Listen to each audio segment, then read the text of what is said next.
it was evident that Blake was trying to flirt with Justin. And really what I think happened is that she got into her character, and I think she was starting to fall for him. Painful things that have been spoken into existence. Untruthful. Over the last couple years. Justin Baldoni's account of Blake Lively's conduct during the It Ends With Us production has been portrayed as one of the most surprising parts of the controversy. According to those reports, Blake allegedly devoted a significant amount of attention to Justin rather than focusing on her own marriage. The narration further claims that, despite knowing Justin was a married father of two who valued his commitment to his family, she continued trying to grow closer to him. It alleges that she repeatedly tested his personal boundaries and attempted to encourage a more intimate relationship, while Justin reportedly remained committed to keeping those boundaries firmly in place. Don't give it to them. They want it, don't give it to them. Just keep restraint. Yeah, just do a little bit of restraint.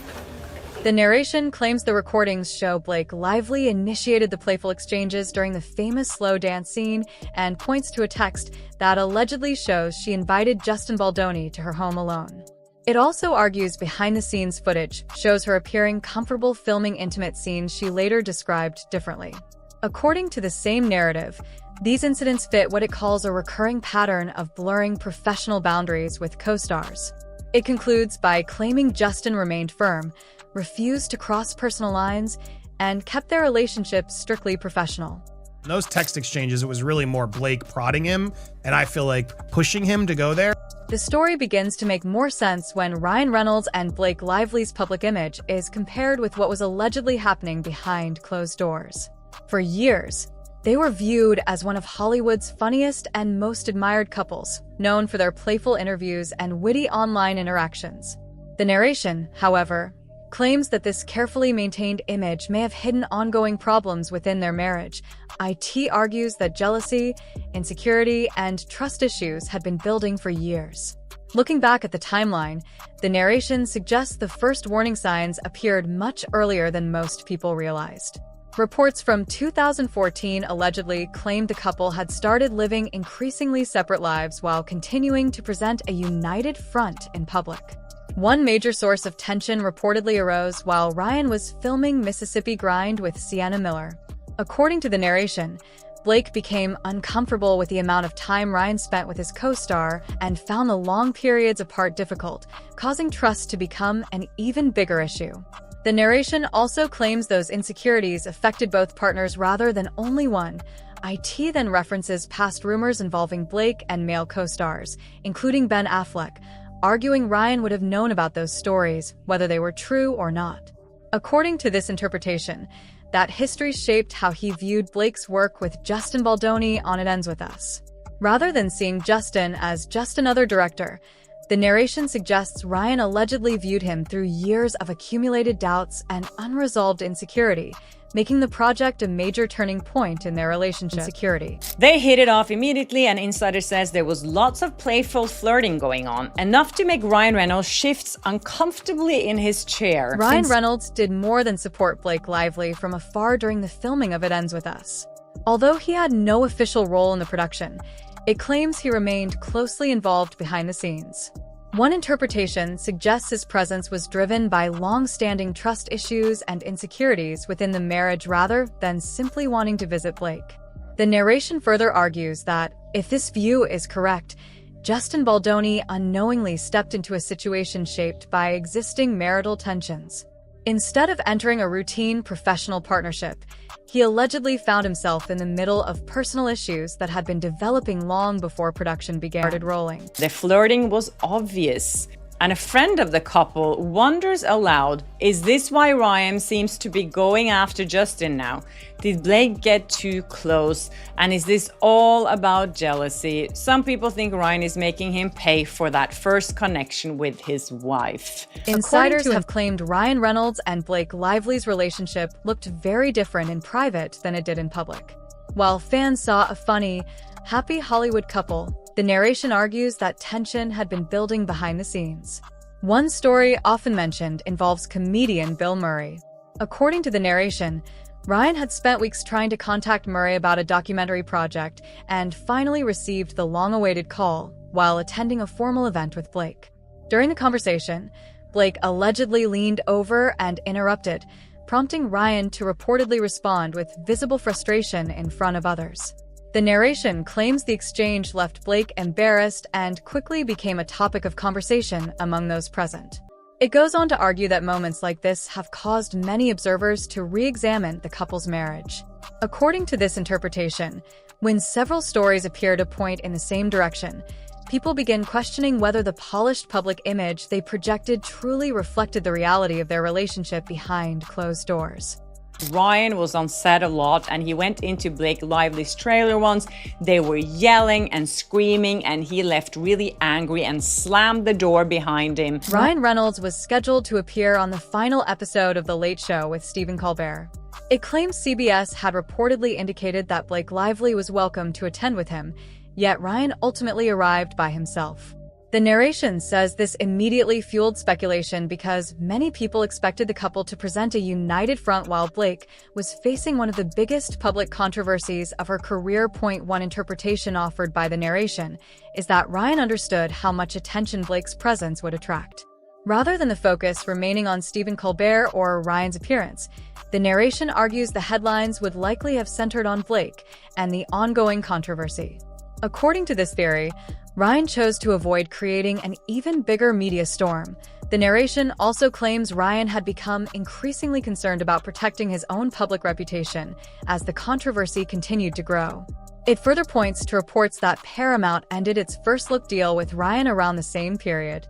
While the narration acknowledges there is no confirmed link between the two events, it argues the timing drew public attention. According to this interpretation, the discussion was no longer limited to Blake's image, as Ryan's reputation and personal life had also become part of the public conversation life too. How insecure of a person are you that you have to use your movie to mock somebody that you're jealous that your wife might be attracted to? Blake Lively responded to the growing backlash by relying on more than legal representation. It argues she also turned to one of her longest-standing friendships in Hollywood, the cast of The Sisterhood of the Traveling Pants. Since the film's release in 2005, Blake, Amber Tamblyn, America Ferrera, and Alexis Bledel had been widely viewed as a close-knit group, giving their friendship considerable public credibility. The narration suggests Blake wasn't only seeking emotional support but also benefiting from the trust and reputations her longtime friends had built over the years. It places particular focus on Amber Tamblyn, noting that she had become well known for her advocacy on women's rights and workplace equality. Through her activism, writing, and involvement with initiatives such as Time's Up, Amber had established herself as a respected public voice. According to the narration, her decision to support Blake therefore carried significant influence.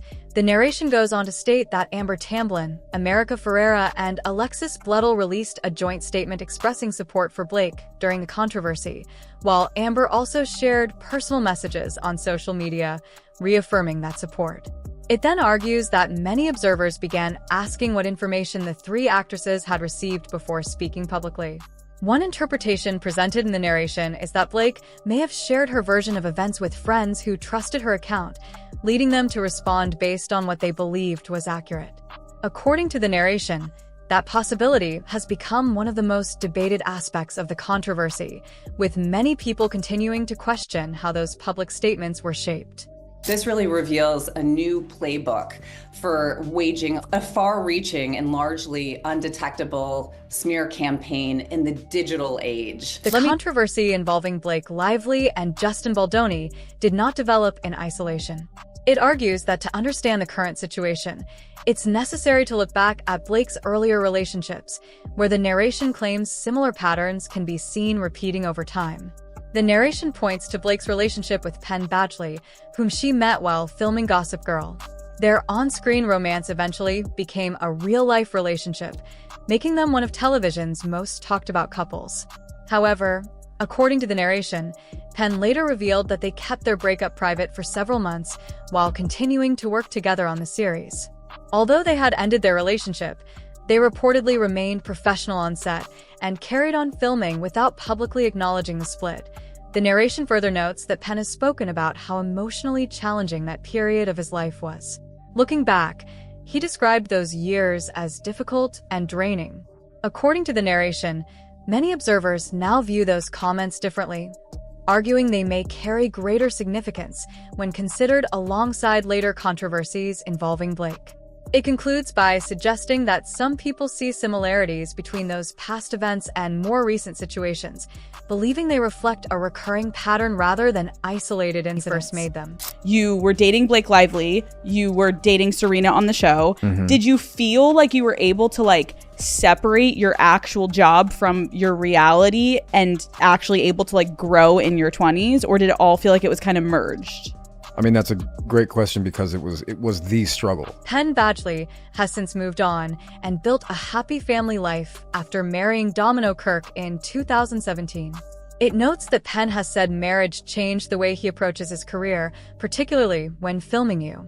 The narration points out that he publicly discussed limiting intimate scenes because he wanted to respect his marriage and maintain clear personal boundaries while working. The narration argues that this mindset is similar to what some people believe Justin Baldoni was trying to do during It Ends With Us by keeping professional and personal boundaries separate. Because of that, the narration says some observers have drawn comparisons between the two situations.